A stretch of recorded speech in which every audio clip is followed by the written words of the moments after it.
Welcome to the Temple of Flame.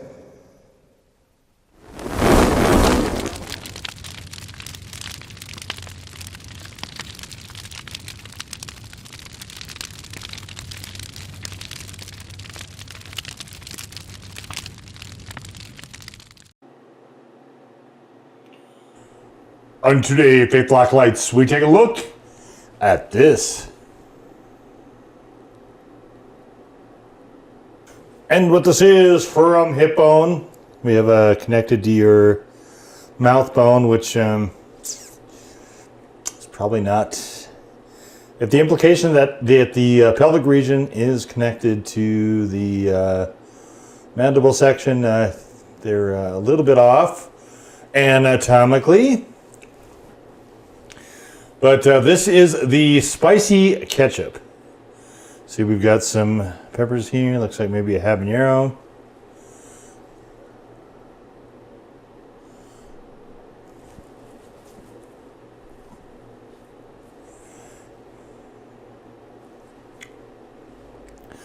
Okay, so we've got water, tomato paste, vinegar, brown sugar, sea salt, molasses, dried chile, rum extract, onion powder, garlic powder, and agave syrup. Dried chili, I don't know specifically which ones. I wasn't able to discover that, but I will tell you this. I had two of the Melinda's ketchups, and I just could not deal with the cloves anymore, so I saw this and I thought, well, this seems like it might be worth a go. We'll see how spicy it actually is. Let's see, open it up here. A little bit stuck in the neck there.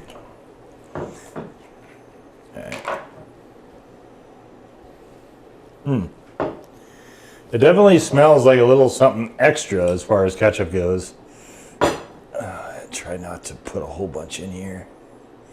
One of the reasons I don't like doing ketchup is because of this segment. It's not as, it looks like it's a little bit chunkier, a little bit thicker than regular ketchup. Well, I was saying one of the reasons I don't like doing ketchups a lot is this segment, because a mouthful of ketchup in a spoon, I don't like ketchup that much. So we got sort of a reddish orange brown maybe here. Towards brown a little bit. More maybe like a dark red orange, maybe something like that. I mean, it doesn't look vibrantly red, ketchup-y, but I don't know how much of that is artificial colors, in some of the commercial ones. So, but all right, let's let's get to my favorite part here.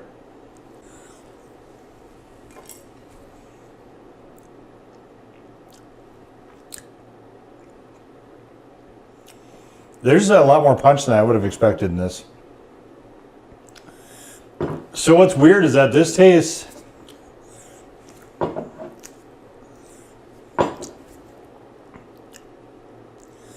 it's almost like a cross between a ketchup and a tomato soup, if that makes any sense at all. It's fascinating. This is kind of wild. What if that was the intent? Well, I made up some hash browns here. I thought, why don't we have some hash browns?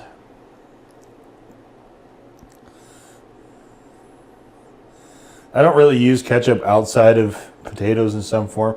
Yeah, so this is a lot less smooth, a lot chunkier, not huge chunks, but a lot almost greenier, I suppose.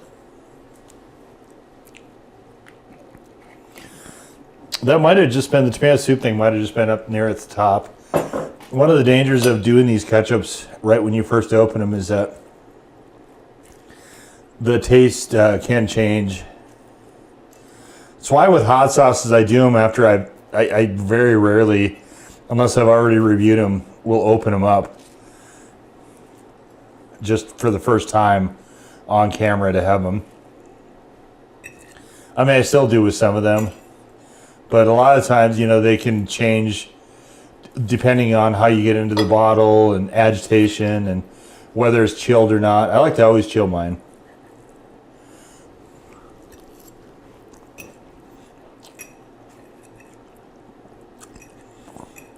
Now, it's a good ketchup.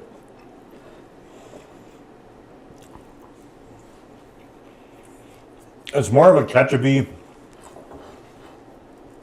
even with that little nod of tomato soup. It's more of a ketchup-y ketchup, which is what I wanted. Cloves. Why? Why were cloves there? Why?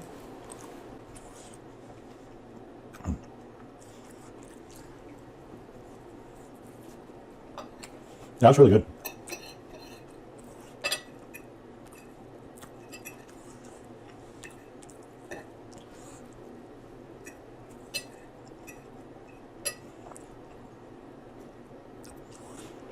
I'm gonna give it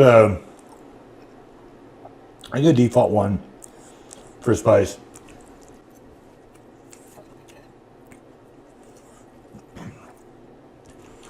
I could do with a touch more, but I actually am kind of surprised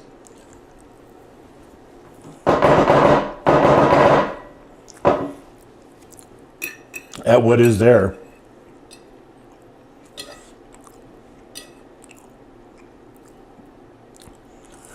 This also has sort of a pure taste to it.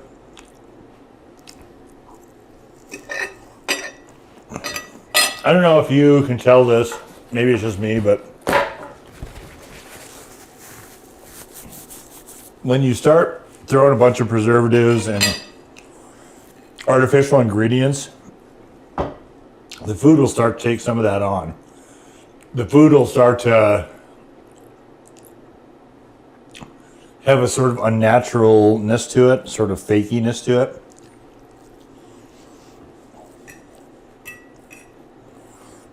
This is the opposite.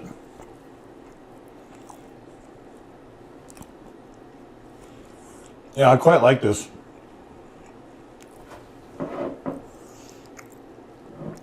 This will, is this by, 12 fluid ounces, so this will,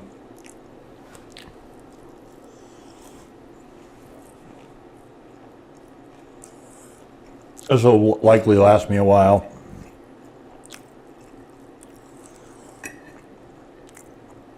I just don't eat ketchup that often. Most of the ketchup I've had in the last 5 years has been due to and usually on these videos.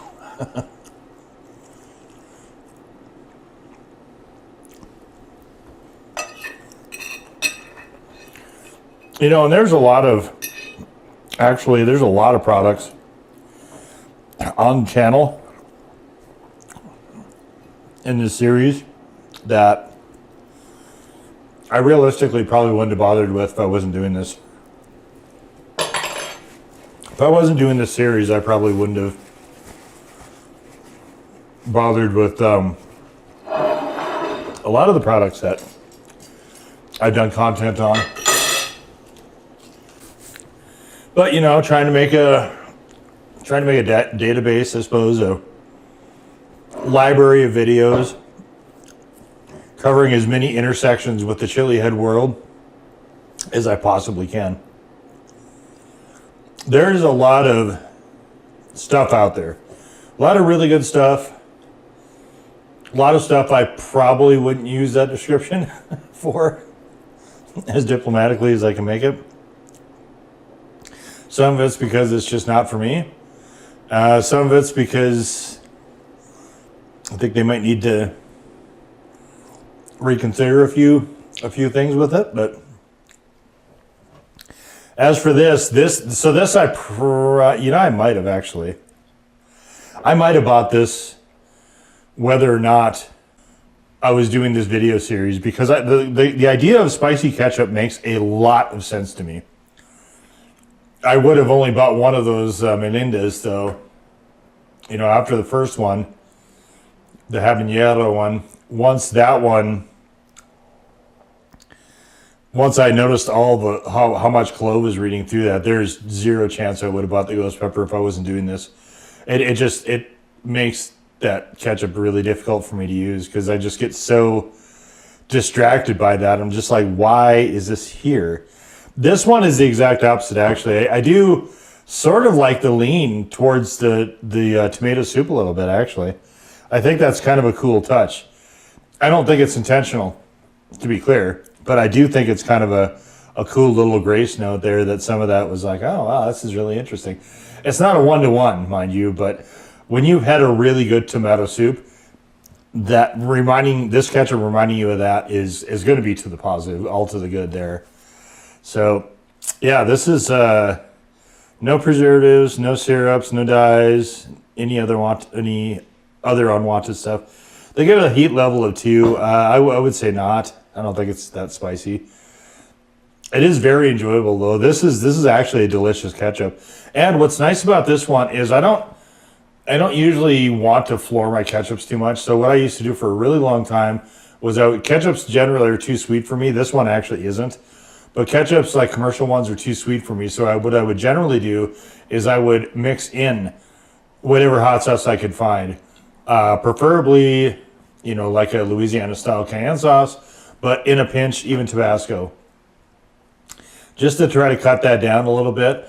But I never really wanted to have the ketchup be punishing hot, That I would just have hot sauce if that was what I wanted. But I do like some spiciness in ketchup. I just don't want it to be, like, it's one of those products I just don't want it to be a full-on fury. I don't think that makes a lot of sense for a ketchup. But, yeah, this is, I would actually say this is probably the best spicy ketchup I've had to this point. I think I would make that statement. Again, I'm not a big ketchup guy. I haven't had a whole ton of them. Every single spicy ketchup, in fact, that I've ever had is in this FOH series. Should be in the Everything Else playlist if you're interested in seeing the other ones.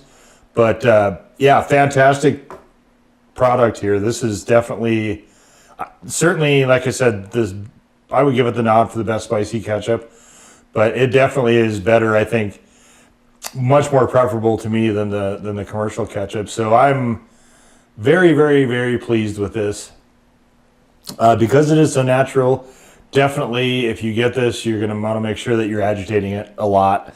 And I feel like this is going to get better as I go on in here. Just because I'm going to have more room to actually agitate it. So that'll be, commercial ketchup will separate as well. We've all seen that, this sort of watery stuff that'll be there if you don't mix it up or if you don't agitate it enough. Same with this. I mean, it's the same sort of effect. But yeah, if you can come across this one, this hip bone spicy ketchup, wonderful product. Absolutely. It could be a little bit hotter, like I said, but flavor-wise, it is exactly what I was hoping for. And, I can always just add stuff to it if I want a little bit more heat, I guess. So, not the end of the world there. Yeah, overall, quite nice. And we'll just leave it right there. So, that was the Hip Bone Spicy Ketchup. Now go forth in peace to serve the flame.